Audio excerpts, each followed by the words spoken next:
예수님이 오신 이유라는 그런 제목으로 함께 말씀을 나누고자 합니다. 고난 주간을 보내고 있으신 우리 성도님 여러분, 우리 주일에 들었던 이 말씀 우리가 기억하면서 십자가를 잘 묵상하고 계시는지 모르겠습니다. 지금까지 분명히 뭐 잘해 오셨을 거라고 그래 믿습니다만, 그래도 남은 시간 우리가 우리를 구원하러 이 땅에 오신, 그리고 또 십자가 지신 그 예수님의 사랑을 우리가 계속해서 생각하며 하나님의 사랑과 은혜를 또 묵상하며 그렇게 살아가는 그런 우리 모두에게를 간절히 바랍니다. 여러분, 우리가 살아가는 이 세상을 쭉 돌아보면요, 모든 것이 하나하나가 그냥 이렇게 만들어진 것이 없습니다. 다 그의 어떤 목적에 맞게 사실은 만들어졌고요. 그리고 만들어진 이유가 있다는 것이죠. 예를 들어서 이제 휴대폰이 하나 있습니다. 여러분, 휴대폰 무엇을 위해서 이게 만들어졌습니까? 물론 전화하기 위해서, 그죠? 전화하고, 요즘에는 또 휴대폰이 전화만 합니까? 이 정보도 알아보고요. 또 심지어 또 게임도 하기도 하고, 뭐 그렇게 다양한 이런 것들을 위해서 이 휴대폰이 만들어졌습니다. 그리고 또 여러분, 자동차는 어떻습니까? 자동차는 우리가 편안하게 목적지에 안전하고 빠르게 갈 수 있도록 그렇게 만들어졌습니다. 또 모자, 여러분 쓰는 모자는 어떻습니까? 머리를 보호하고 따뜻하게 하기 위해서, 그리고 또 좀 맵시 있게 하기 위해서 그렇게 만들어진 것이죠. 그럼 신발은 어떻습니까? 신발은 또 안전함과 또 걷기에 부족함이 없도록 그렇게 편하게 그렇게 만들어졌습니다. 그럼 이렇게 우리 천장에 있는 전구는 또 어떻습니까? 밝게 하기 위해서 그런 거죠. 뿐만 아닙니다. 이 마이크는 소리를 증폭시켜서 소리가 잘 전달될 수 있도록 그렇게 하기 위해서 만들어졌습니다. 그런데 단순히 이런 사물들만이겠습니까? 그게 아니죠. 말고도 기관들도 마찬가지입니다. 우리가 잘 알듯이 학교는 학생들에게 이 지식과 또한 사회생활이 어떤 것인지 배우게 하는 것이죠. 또 정부는 어떻습니까? 국민들이 또 편하고 자유롭게 잘 살아갈 수 있도록 그렇게 하도록 만들어진 기관입니다. 군대는 어떻습니까? 군대는 국민들의 안전과 재산을 보호하며 또 다른 나라로부터 우리나라를 이제 수호하는 그런 일들을 하기 위해서 세워진 단체가 바로 군대입니다. 근데 이렇게 모든 것들이 사실은 만들어진 그 존재의 이유가 있다는 것이죠. 근데 세상 어느 것도 사실 보면요, 의미 없게 만들어진 것이 없습니다. 우리가 여름 되면 가장 싫어하는 것들이 있죠. 모기입니다. 모기는 왜 만들어졌을까? 이렇게 했을 때 결국 연구한 사람들에 의하면 면역을 위해서 만들어졌다, 뭐 이렇게 얘기를 합니다.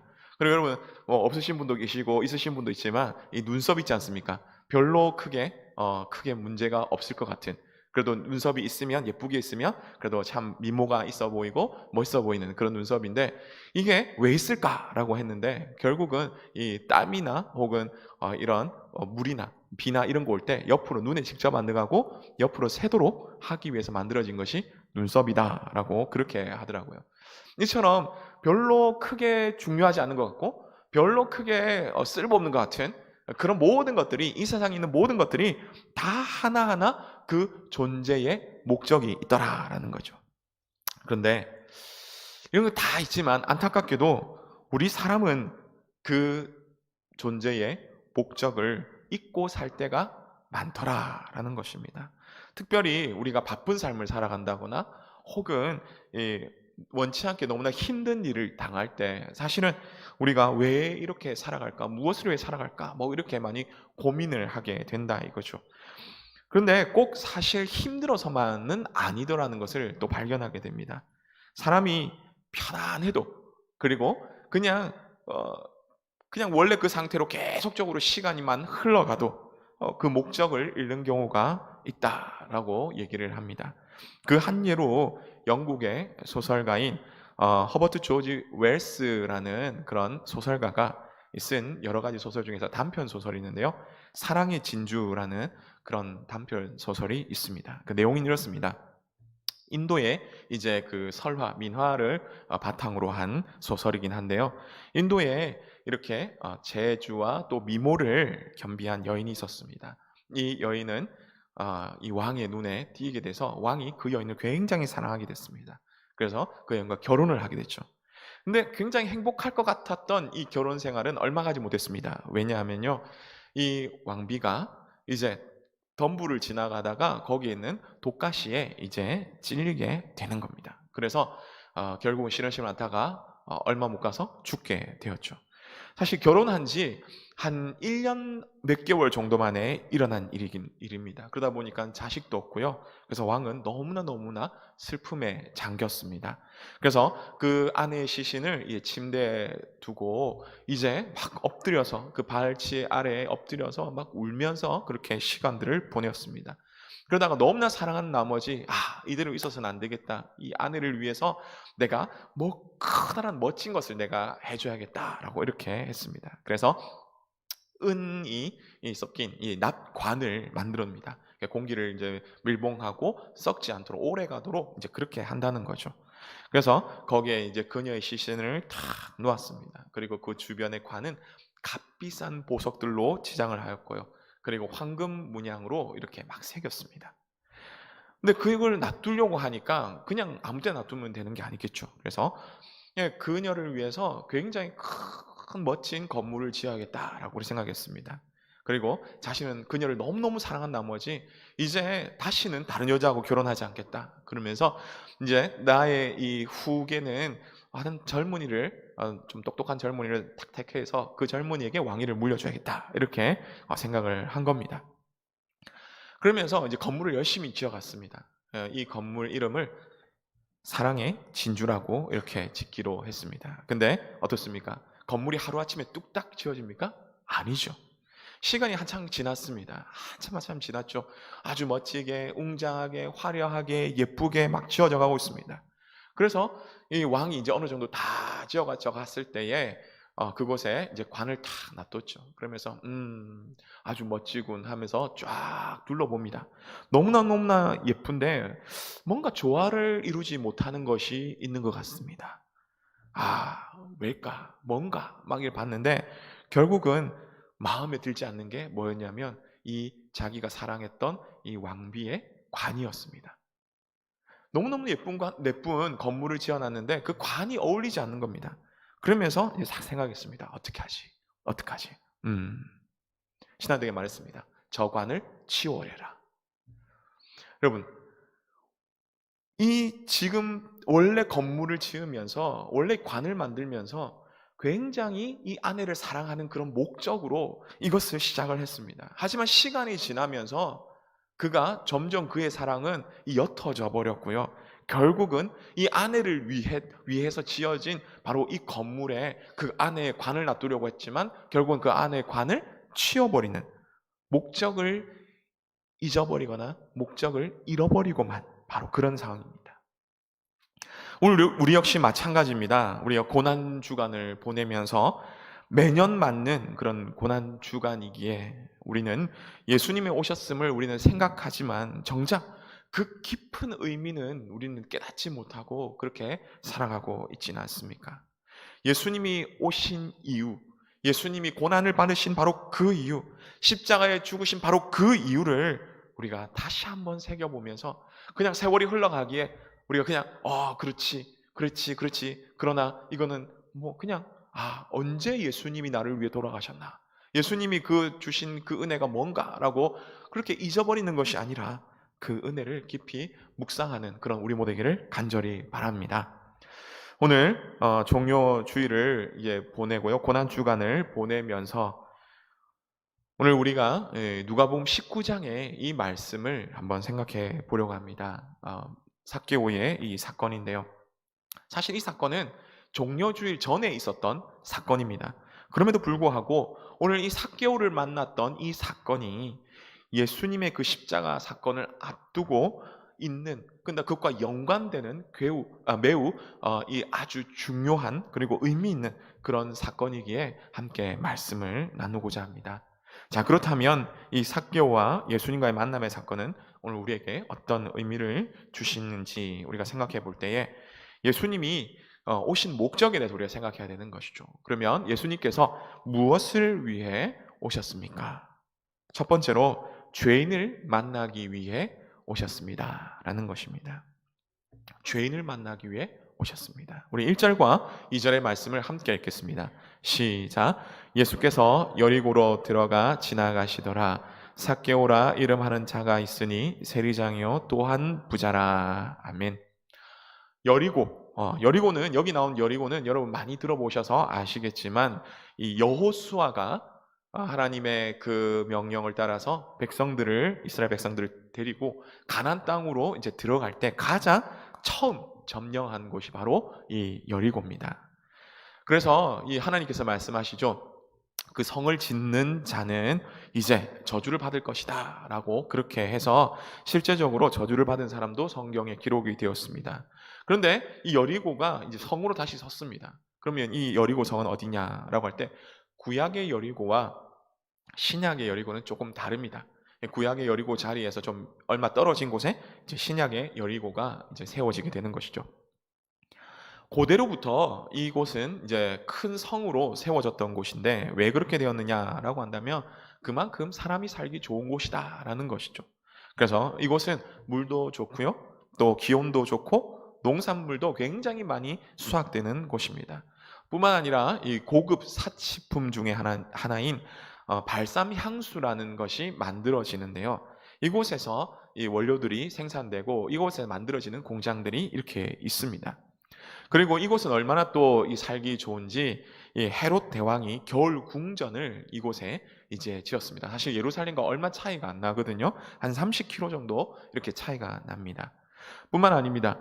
그렇다 보니까 돈 많은 그리고 권력이 있는 이런 사람들이 이 헤롯 대왕과 마찬가지로 자기의 이 궁전들, 그러니까 쉴만한 그런 별장들을 막 짓고 있던 바로 그런 곳이죠. 그래서 이곳은 돈이 많이 모이는 곳입니다. 그래서 세금도 많이 거둘 수 있는 바로 그런 곳이고요. 산업도 굉장히 많이 발달된 바로 그런 곳입니다. 실제로 이곳을 예수님께서 왜 지나갔느냐라고 이렇게 생각할 때에 우리가 이제 이 이스라엘을 보면요, 지형을 보면 이 세 가지 길이 구약에서는 있습니다. 하나는 여러분 보시면 이쪽이 지중해라고 이렇게 보시면요, 이쪽 쭉 해안길로 이렇게 지나가는 길이 있고요. 그 다음에 가운데는 이 산악 지형입니다. 이곳은 이제 왕의 대로다, 그러니까 족장의 대로다 해가지고 족장의 길이 이렇게 있습니다. 그리고 동쪽에는 이제 왕의 이 대로다 이래가지고 왕의 길이 이렇게 있습니다. 근데 보통은 어디로 다니기 편하냐면 이 족장의 길, 이 산악으로 다니기가 굉장히 좋습니다. 그런데 이제 북이스라엘이 망하고 남유다가 망하고 이제 신약 시대로 접어들면서 어떤 일이 생겼냐라고 한다면 이제 북이스라엘 망하면서 혼합 정책이 일어납니다. 그곳에 이 족장의 길이 지나가는 이곳에 요 가운데 요 북쪽에 이 지역에 이 사마리아가 있는 겁니다. 그러다 보니까 사람들이 이제 머리를 썼습니다. 이곳을 다니면 안 된다. 그래가지고 다니는 곳이 어디냐면요, 신약 시대는 여기 조금 옆에 보면 이 족장의 길과 왕의 대로 요 사이 보면 이제 이 갈릴리가 있고 여기 사해가 있고 요 요단강이 있는데 이 요단강 근처의 길로, 그래서 이게 낮은 이 계곡길로 이렇게 많이 지나갔다고 얘기를 합니다. 근데 그러다 보니까 오늘 나오는 이 여리고는요, 예루살렘으로 가기 위한, 어떻게 보면 예루살렘 입장에서는 첫 관문이요, 이제 위에서 이렇게 쭉 내려온 사람들에 의하면 예루살렘을 가기 위한 마지막 관문이 되는 것이죠. 아까도 말씀드렸지만 이 예루살렘과 이 여리고는 사실은 그렇게 크게 멀지 않는 그런 관계입니다. 보면 거리가 약 직선거리로 한 30km 정도 된다고 하는데요. 근데 이게 쉽게 가기가 힘든 것이, 왜냐하면 높낮이가 엄청 차이가 나는 것입니다. 그래서 이 예루살렘은 해발, 이제 바다가 있으면 바다보다 한 700m 정도 높은 굉장히 고지했고요. 반대로 이 여리고는 어느 정도 있냐면 막자마다 좀 다르긴 하지만 마이너스 한 250m 혹은 뭐 400m까지 보기도 하는데요. 어쨌든 이 정도의 차이가 나는 겁니다. 그래서 실제로 예루살렘과 여리고의 이 높이는 거의 한 1000m에 가까운 이런 차이가 나는 곳이다라고 이렇게 얘기하기도 합니다. 자, 그렇다면 이제 삭개오에 대해서 잠시 함께 살펴보겠습니다. 삭개오는 그럼 어떤 사람인가라고 할 때 오늘 본문에서 우리가 알 수 있듯이 2절의 말씀 보면 세리장이다라고 하고 또 부자라고 그렇게 얘기합니다. 세리도 그냥 세리가 아니라 세리장이다, 세리들 중에 대장이다라고 얘기하는 거죠. 그리고 부자랍니다. 당시에 이 로마는요, 자신의 지배력을 잘 유지하기 위해서 억지로 이렇게 사람을 뽑는 게 아니라 그 지역의 사람들을 뽑아서 또 이렇게 세금을 바치도록 그렇게 합니다. 근데 월급은 주지 않았다라고 얘기를 합니다. 그러다 보니까 이 세리들도 먹고 살기 위해서 이제 많은 이 세금을 거뒀고요. 일부는 로마에 바쳤지만 나머지는 자기가 먹고 살기 위해서 in my pocket 이렇게 해가지고 동족들을 많이 이렇게 수탈을 했다고 합니다. 그러다 보니까 당시 세리들과 이 창녀들과 죄인들이 동급으로 여겨졌던 바로 그러한 상황이었습니다.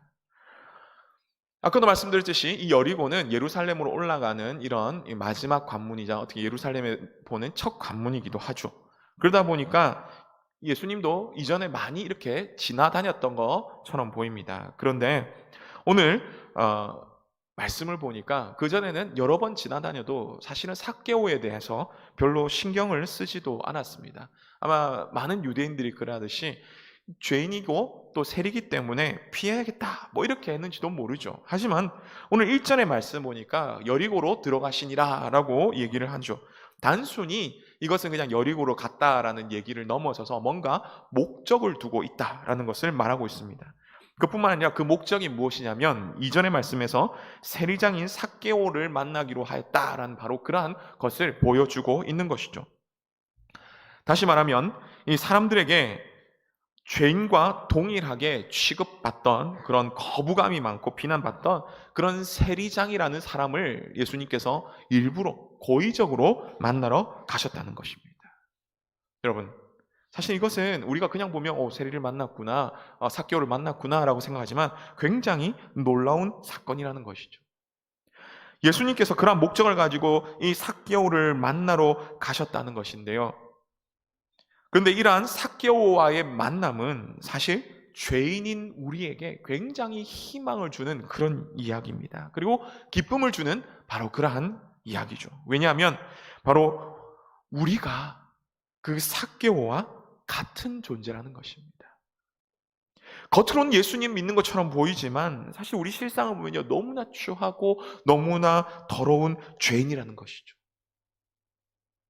잘 사는 것처럼 보이지만 사실은 속에 너무나 많은 아픔과 슬픔을 가지고 사는 그러한 죄인이라는 것입니다. 그런 우리에게 그런 삭개오에게 예수님은 이제 찾아가셔서 만나주셨던 것처럼 오늘 우리에게 예수님은 찾아오시는 것이죠. 사랑하는 성도 여러분, 흘러간 가요 중에서 노사연 씨의 곡 중에 만남이라는 그런 곡 아시죠? 가사를 보면 읽지 않습니까? 우리 만남은 우연이 아니야. 그것은 우리의 바램이었어 라고 하죠. 그렇죠. 사실 우연처럼 보이지만 필연입니다. 하나님의 은혜로, 하나님의 그 사랑으로 예수님께서 오늘 이 삭개오를 만나러 가셨고요. 뿐만 아니라 오늘 우리로 만나러 오셨다는 겁니다. 오늘 우리 가운데 아직 하나님의 은혜를 경험해 보지 못하신 분이 있거나 혹은 오랜 신앙생활을 하지만 하나님에 대한 감격이 묻어지신 분들이 있습니까? 십자가를 생각하지만 아무런 감격이 없는 그런 모습을 우리는 가지고 살아가고 있지 않습니까? 그런 분들이 있다면 하나님의 그 말씀 가운데에 그리고 기도 가운데서 찾아오시는 그 예수님 오늘 눈앞에 이렇게 짠하고 나타나시는 것이 아니라 오늘 말씀과 기도 가운데 나타나시는데 그 예수님을 깊이 만나시는 그런 우리 모두 되시기를 간절히 바랍니다. 그래서 삭개오에게 주셨던 그 놀라운 은혜를 누리시는 우리 모두 되시기를 간절히 바랍니다. 다음으로 예수님은 무엇을 위해 오셨습니까? 두 번째로 죄인을 구원하기 위해 오셨다라는 것입니다. 죄인을 구원하기 위해 오셨습니다. 9절과 10절의 말씀을 함께 읽겠습니다. 시작. 예수께서 이르시되 오늘 구원이 이 집에 이르렀으니 이 사람도 하나님의 아브라함의 자손이로다. 인자가 온 것은 잃어버린 자를 찾아 구원하려 함이니라. 아멘. 예수님은 잃어버린 자를 찾아 구원하러 오셨다라고 그렇게 말씀을 합니다. 잃어버린 자는 누구입니까? 삭개오죠. 근데 삭개오가 왜 잃어버린 자인가라고 할 때 그 삭개오를 우리가 조금 더 살펴보면 알 수 있습니다. 원래 삭개오는 정통적인 이제 유대인이죠. 그의 이름을 봐도 우리가 알 수 있는데요. 그 이름은 히브리식 이름입니다. 근데 그 이름의 뜻이 무엇입니까? 바로 순전한 의로운이라는 뜻입니다. 그의 부모가 우리 아이가 이렇게 살았으면 좋겠다라고 하면서 그렇게 지어준 이름이라는 것이죠.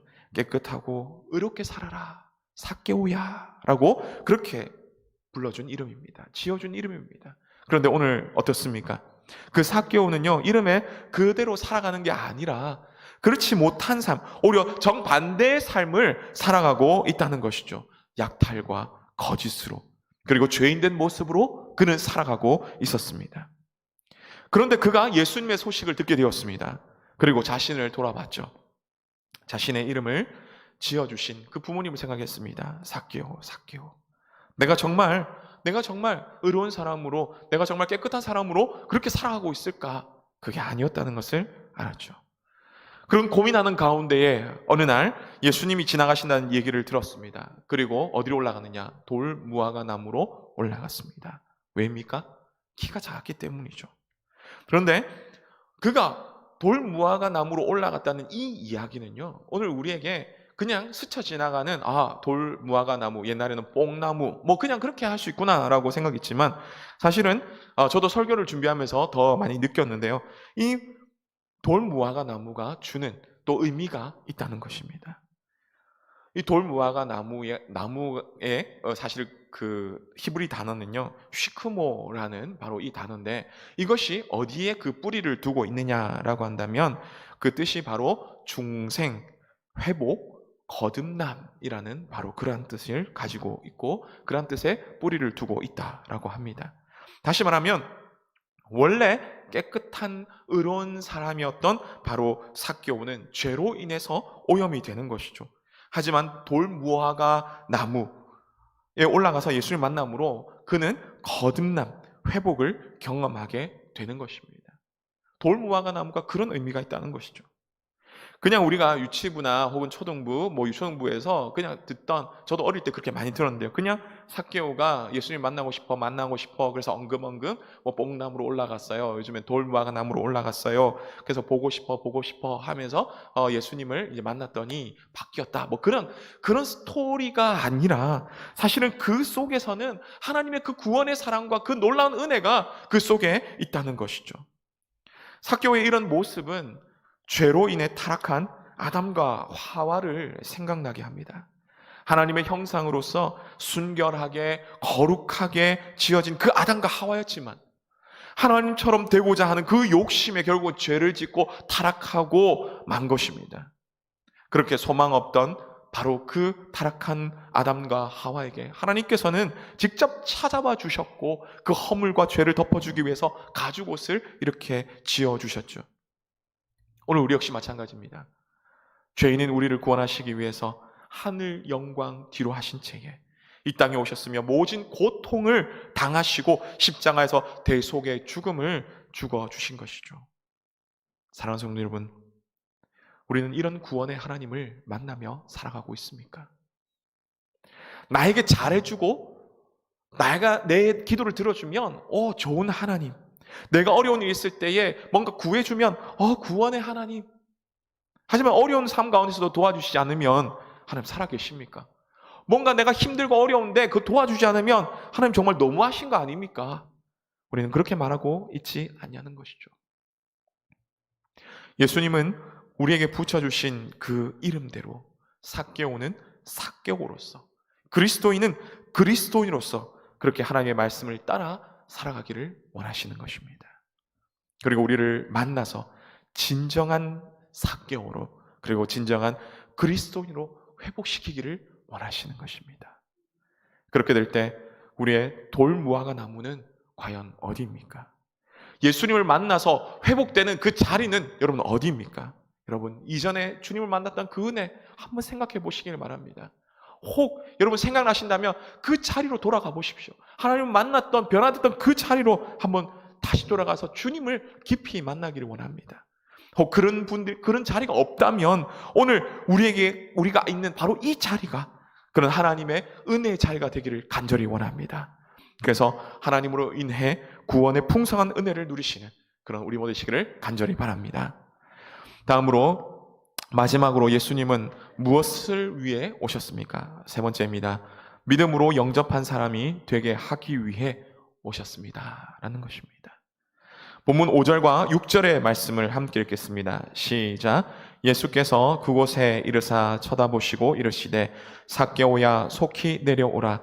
내가 오늘 내 집에 유하여야 하겠다 하시니 급히 내려와 즐거워하며 영접하거늘. 아멘.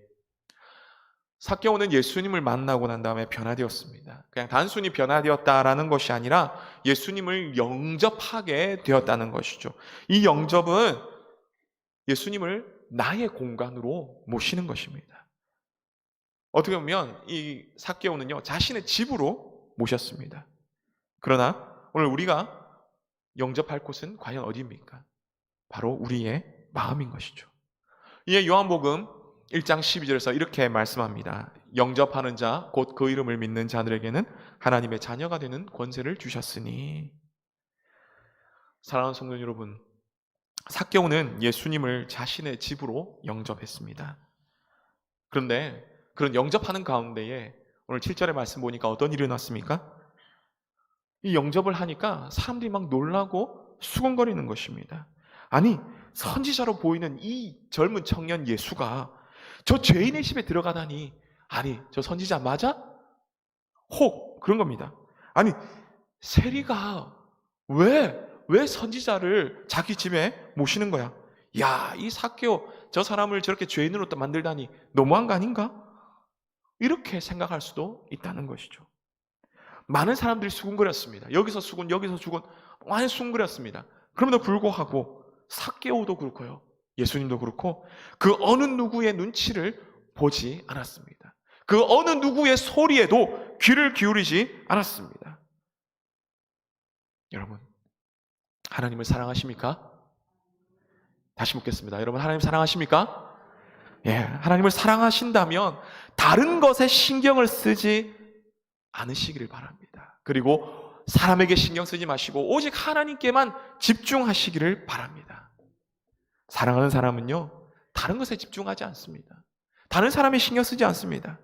사랑하는 사람에게만 집중하죠. 그리고 굉장히 용감해집니다. 오늘 우리는 어떻게 하고 있습니까? 하나님을 사랑한다고 하면서도, 예수님을 믿는다고 하면서도 우리는 오히려 세상의 소리에 귀를 기울이며 세상에 반응하며 그렇게 살아가고 있지는 않습니까? 여러분, 하나님께 민감하십니까? 아니면 세상에 민감하십니까? 바라기는 하나님께 민감하십시오. 그리고 하나님만 바라보시기를 바랍니다. 근데 그렇게 하나님만 바라볼 때에, 하나님만 의지할 때에 어떤 일이 납니까?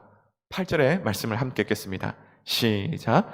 삭개오가 서서 주께 여짜오되 주여 보시옵소서, 내 소유의 절반을 가난한 자들에게 주겠사오며 만일 누구의 것을 속여 빼앗은 일이 있으면 네 갑절이나 갚겠나이다. 아멘.